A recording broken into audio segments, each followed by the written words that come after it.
বিসমিল্লাহির রহমানির রহিম রব্বিশ রাহলি সাদরি ওয়া ইয়াসসির লি আমরি ওয়াহলুল উকদাতাম মিন লিসানি ইয়াফকাহু কাওলি। প্রিয় শিক্ষার্থী বন্ধুরা, আমি মোহাম্মদ মানিক রতন আবারও হাজির হয়ে গেলাম ইজি ইংলিশ গ্রামার বইয়ের রাইট ফর্ম অফ ভার্বসের মানে সলিউশন নিয়ে। অর্থাৎ রাইট ফর্ম অফ ভার্বসের যে বেসিক অর্থাৎ টেন্স অনুযায়ী according to the tense and differential subject structure, সেই স্ট্রাকচারগুলোর সলিউশন নিয়ে কলিজার ভাই বোন আমাদের লেখা ইজি ইংলিশ গ্রামার বইটা দ্রুত সংগ্রহ করুন এবং নিজেকে অন্যদের থেকে ইংরেজিতে অনেক বেশি এগিয়ে রাখুন। অর্থাৎ আমাদের বাংলাদেশে এই প্রথম আমরাই সম্পূর্ণ ডিজিটালাইজড বই নিয়ে আসছি বাজারে। অর্থাৎ বইয়ের সাথে শিক্ষক সম্পূর্ণ ফ্রি। আপনি যখন কোনো প্রবলেম ফেস করবেন সঙ্গে সঙ্গে আপনি আমাদেরকে পেয়ে যাবেন। So to kill two birds by one stone. আর দেরি না করে এখনই আমাদের লেখা ইজি ইংলিশ গ্রামার বইটা সংগ্রহ করুন। দেখেন, রুলস নাম্বার 16 বলছে কোনো সেন্টেন্সে mind, would you mind, worth ইত্যাদি থাকলে সেন্টেন্সে উল্লেখিত ভার্বটির সাথে আইএনজি যোগ করতে হয়।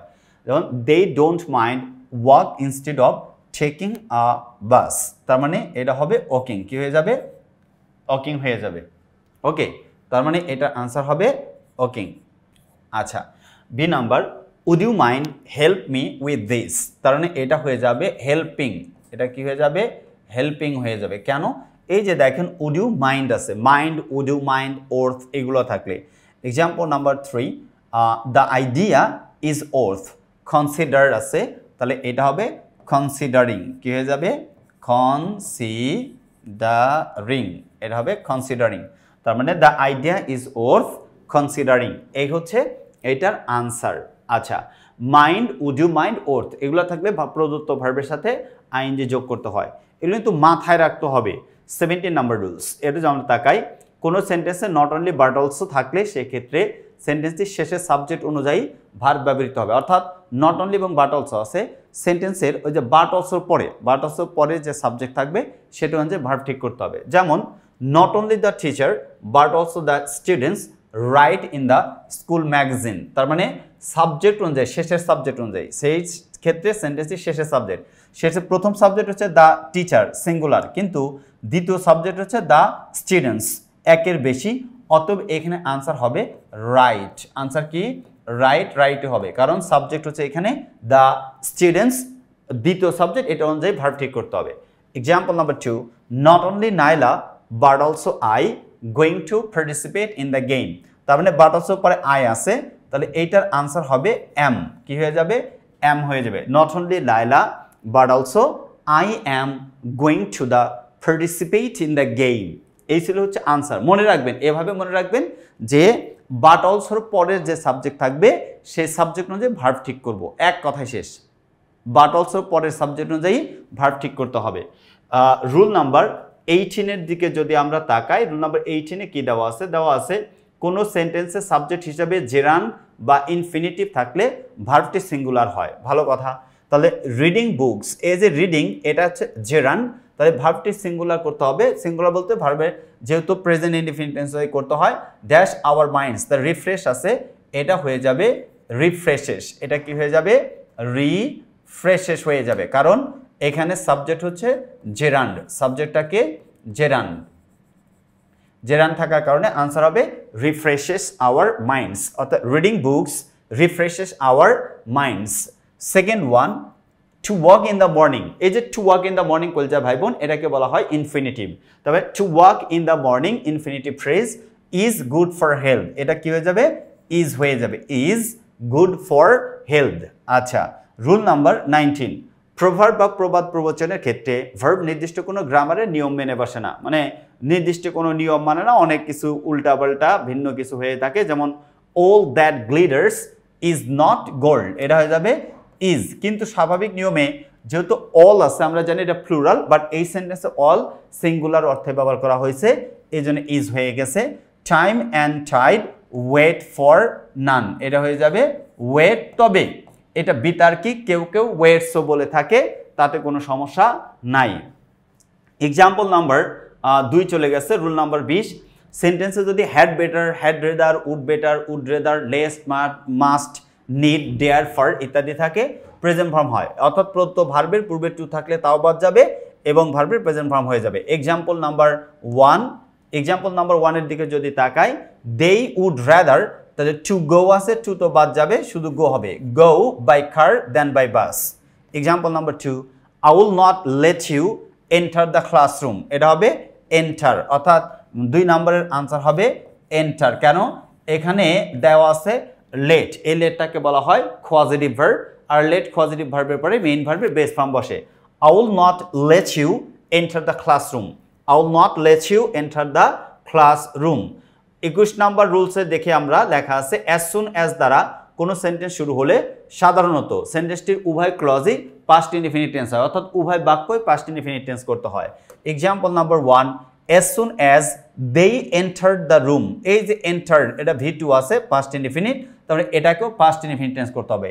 The lights went off. The lights went off. আচ্ছা, example number 2, as soon as the show and the audience clapped, এই যে clapped আছে এটা V2 আছে, আগেরটাও V2 করতে হবে, তাহলে এটাকে যদি V2 করি এটা হয়ে যাবে ended। কি হয়ে যাবে? ended, অর্থাৎ as soon as the show ended the audience clapped, অর্থাৎ প্রোগ্রাম বা শো শেষ হতে না হতে দর্শকরা হাতে তালি দিল। রুল নাম্বার 22, কোনো সেন্টেন্সের দৈর্ঘ্য, সময়, পরিমাণ, দূরত্ব বা মূল্য বোঝালে সেন্টেন্সের সাবজেক্টটি দেখাতে প্লুরাল হলেও ভার্ব সিঙ্গুলার। আচ্ছা, এক্সাম্পল 50 মাইলস একত্রে বোঝানো হয়েছে দৈর্ঘ্য, সময় একত্রে বোঝানোর কারণে ভার্বগুলো কি করতে হবে? ভার্বগুলোকে সিঙ্গুলার করতে হবে। তাহলে এটা আনসার হবে 50 Miles is a long way. তাহলে এটা কি হবে? Is a long way. 50 Miles is a long way.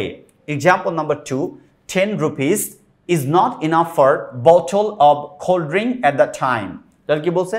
10 rupees is not enough for a bottle of cold drinks at that time. Sorry to say, এখানে is ব্যবহার করা যাবে না, এখানে কি ব্যবহার করতে হবে? যেহেতু at that time সেই সময়ের কথা বলছে, অতীতের কথা, তার মানে এটা হবে was। এটা কি হয়ে যাবে? was হয়ে যাবে। ওকে, এটা হয়ে যাবে was, অর্থাৎ 10 rupees was not enough for a bottle of cold drink at that time. Example number 3, 60 kilos dash his previous weight. তাহলে 60 kilos এই যে was বলছে dash his previous weight, previous আছে, তার মানে was হয়ে যাবে। কি হয়ে যাবে? was। 20 feet is enough to cover the window, তার মানে এটা হবে is। 20 feet is enough to cover the window. Number 5, 1 hour dash enough to finish the exam. 1 hour is enough to finish the exam. বলছে 1 hour enough, 1 hour is enough to finish the exam, অর্থাৎ পরীক্ষা শেষ করার জন্য 1 ঘন্টায় যথেষ্ট। এবার যদি আমরা রুল নাম্বার 23 তে চলে যাই, তাহলে কি পাবো? কোন সেন্টেন্সে সাবজেক্ট সিঙ্গুলার হলে ভার্বটি সিঙ্গুলার হয় এবং সাবজেক্ট প্লুরাল হলে ভার্ব প্লুরাল হয়। একদম সহজ কথা, সাবজেক্টের উপর ডিপেন্ড করে। The girl third person singular number, answer হয়ে যাবে সিংস। আনসার কি হয়ে যাবে? সিংস হয়ে যাবে। কিন্তু number 2, cats dash on the roof, তাহলে cats are on the roof, এটা আর হয়ে যাবে। কেন? ক্যাটস হচ্ছে সাবজেক্ট প্লুরাল।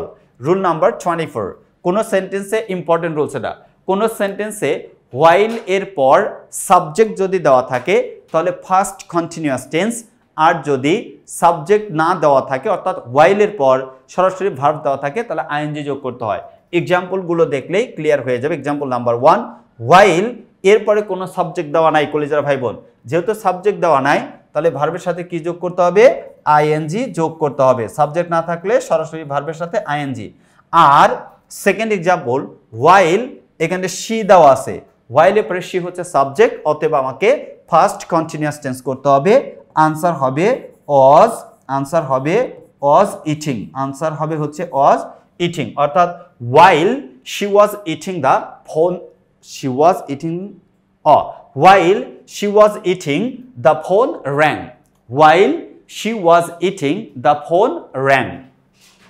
এবার যদি আমরা এক্সাম্পল নাম্বার 25 এ চলে যাই, বিফোর যুক্ত প্রথম বাক্য পাস্ট পারফেক্ট হলে দ্বিতীয় বাক্য পাস্ট ইনডেফিনিট টেন্স হয়, কিন্তু উল্টোভাবে আফটার যুক্ত দুটি বাক্যের প্রথম বাক্য পাস্ট ইনডেফিনিট, দ্বিতীয় বাক্য পাস্ট পারফেক্ট করতে হয়। বিফোর এর টোটালি উল্টো হচ্ছে আফটার, অর্থাৎ বিফোর যুক্ত দুটি বাক্যের ক্ষেত্রে প্রথম বাক্য পাস্ট পারফেক্ট, দ্বিতীয় বাক্য পাস্ট ইনডেফিনিট টেন্স করতে হয়। আফটার যুক্ত বাক্যের ক্ষেত্রে প্রথম বাক্যই পাস্ট পারফেক্ট না, প্রথম বাক্য পাস্ট ইনডেফিনিট, দ্বিতীয় বাক্য পাস্ট পারফেক্ট করতে হয়। যেমন এখানে দেওয়া আছে দেখেন, she had lived in Paris before, তো বিফোর দ্বারা যুক্ত প্রথম বাক্য পাস্ট ইনডেফিনিট টেন্স দেওয়া আছে, এটাকে ফার্স্ট পারফেক্ট দেওয়া আছে, এটাকে ফার্স্ট ইনডেফিনিট টেন্স করতে হবে, অর্থাৎ এটা হয়ে যাবে moved. she had lived in Paris before she moved to London. Second one, they celebrated after, তার মানে they celebrated অর্থাৎ আফটার এর প্রথম বাক্য celebrated V2 পাস্ট ইনডেফিনিট দেওয়া আছে, দ্বিতীয় বাক্য বাধ্যতামূলকভাবে ফার্স্ট পারফেক্ট করতে হবে। তাহলে they had won the championship, অর্থাৎ they celebrated after they had won the championship. Okay, rule number 26, এই সমস্ত রুলস খুবই সহজ। would that or I wish যুক্ত বাক্য থাকলে প্রদত্ত সাবজেক্টের would could প্লাস would অথবা could প্লাস V1 বসে। এইবার দেখেন, would that I dash travel the world, would that I could, এটা আনসার হবে would that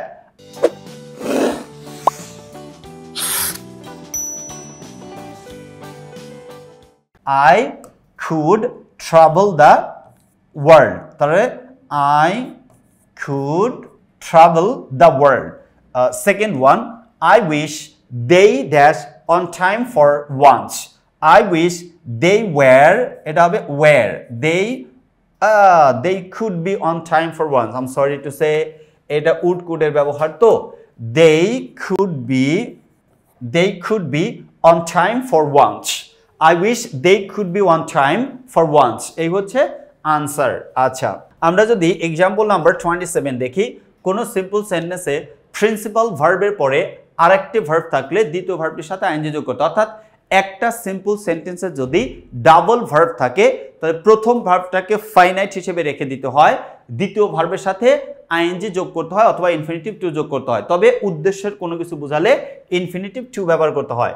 এক্সাম্পল নাম্বার 1, এখানে বলছে দেখেন, they practice speak English daily, এটা কোনো উদ্দেশ্য নয়, তার মানে এখানে ভার্বের সাথে আইএনজি যোগ করতে হবে, অর্থাৎ আনসার হবে এটা স্পিকিং, আনসার কি হয়ে যাবে, স্পিকিং হয়ে যাবে।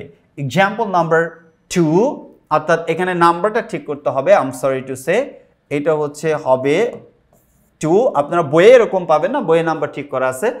I went to the hospital dash my ailing uncle, অসুস্থ চাচাকে দেখার জন্য আমি হাসপাতালে গেছি, উদ্দেশ্য কি, চাচাকে দেখতে যাওয়া, উদ্দেশ্য বোঝালে টু ভিজিট, এটা আনসার লিখতে হবে টু ভিজিট, এই হচ্ছে আনসার, অর্থাৎ I went to the hospital to visit my ailing uncle, অর্থাৎ I went to the hospital to visit my ailing uncle, অর্থাৎ আমি আমার অসুস্থ চাচাকে দেখতে হাসপাতালে গিয়েছিলাম। আচ্ছা, এবার আসেন 28, so that in order that যুক্ত প্রথম বাক্যটা যদি প্রেজেন্ট ইনডেফিনিট টেন্স থাকে, দ্বিতীয় বাক্যে সাবজেক্টের পরে ক্যান অথবা মেই ব্যবহার করতে হয়, আর যদি প্রথম বাক্যটা ফার্স্ট ইনডেফিনিট টেন্স থাকে তাহলে দ্বিতীয় বাক্যটাকে সাবজেক্টের পর মাইট অথবা কি কুড লিখতে হয়, কুড অথবা মাইট প্লাস V1 লেখে। যেমন present indefinite plus so that অথবা in order that, subject plus can অথবা may V1 plus extension. Second one, first indefinite plus so that or in order that, subject plus could or might plus V1 plus extension. Example number 1, এইখানে দেখেন দেওয়া আছে she work hard so that she can buy a new car, তার মানে এইটা answer হবে she works। কেন, এইখানে দেখেন can buy দেওয়া আছে, তাহলে প্রথম বাক্যটা প্রেজেন্ট সিম্পল করতে হবে, তাহলে she হচ্ছে থার্ড পারসন সিঙ্গুলার নাম্বার, এজন্য ওয়ার্কস হয়ে যাবে। আচ্ছা, he writes notes in order that he dash remember the topics well, তাহলে he can remember, এটা আনসার হবে can remember, কারণ প্রথম বাক্যটা প্রেজেন্ট সিম্পল দেওয়া আছে। আচ্ছা, অর্থাৎ present indefinite. Example number 3, they left early so that they catch the bus, তার মানে they could অথবা might catch the bus। Okay, next one, she whisper in order that no one could hear, তার মানে এই যে could পরের বাক্যটা no one subject পরে could দেওয়া আছে, তার মানে প্রথম বাক্যটা in order that এর প্রথম বাক্যটা ফার্স্ট করতে হবে। তো ফার্স্ট ইনডিফিনিট যদি করতে চাই whispered বানানটা করতে হবে WHISPERED whispered, এই হচ্ছে আনসার। অর্থাৎ she whispered in order that no one could hear। আচ্ছা, এবার যদি আমরা 29টা একটু এক্সাম্পলগুলো দেখি তাহলে আমাদের ধারণাটা স্পষ্ট হয়ে যাবে। কোনো সেন্টেন্সে ওয়ান যুক্ত ভগ্নাংশের ক্ষেত্রে ভার্ব সবসময় সিঙ্গুলার হয়, ওয়ান যুক্ত সিঙ্গুলার হয়।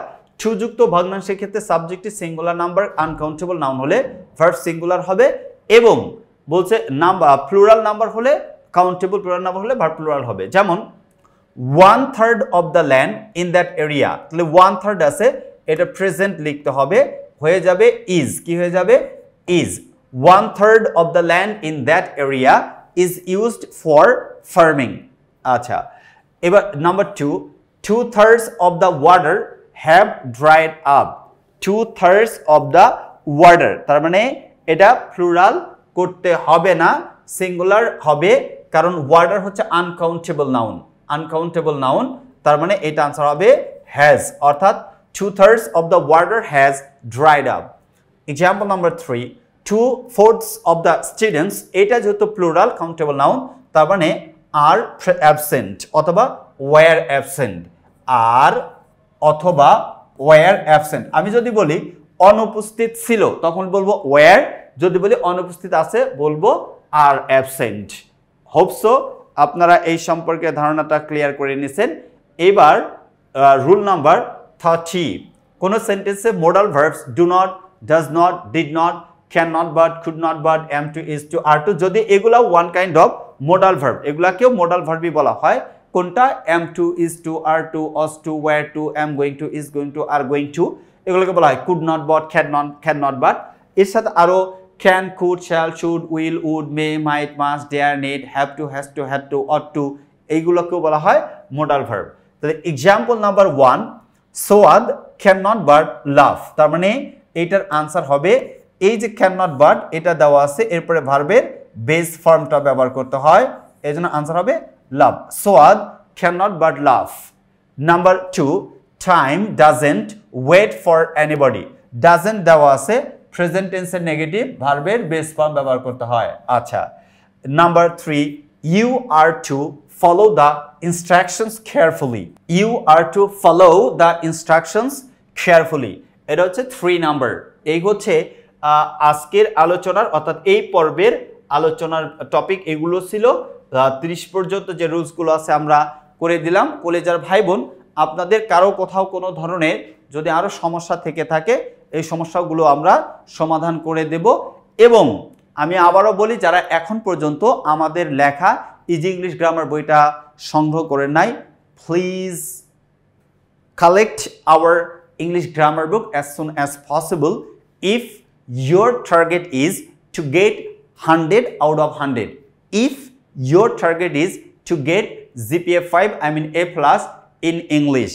If you have intention to be expert in English, you need to collect our book Easy English Grammar, cause Easy English Grammar book is calling you to collect him or collect it so that you can be stable. So don't forget to collect our book as soon as possible. Till then, Allah Hafiz, Assalamu alaikum wa rahmatullahi wa barakatuh.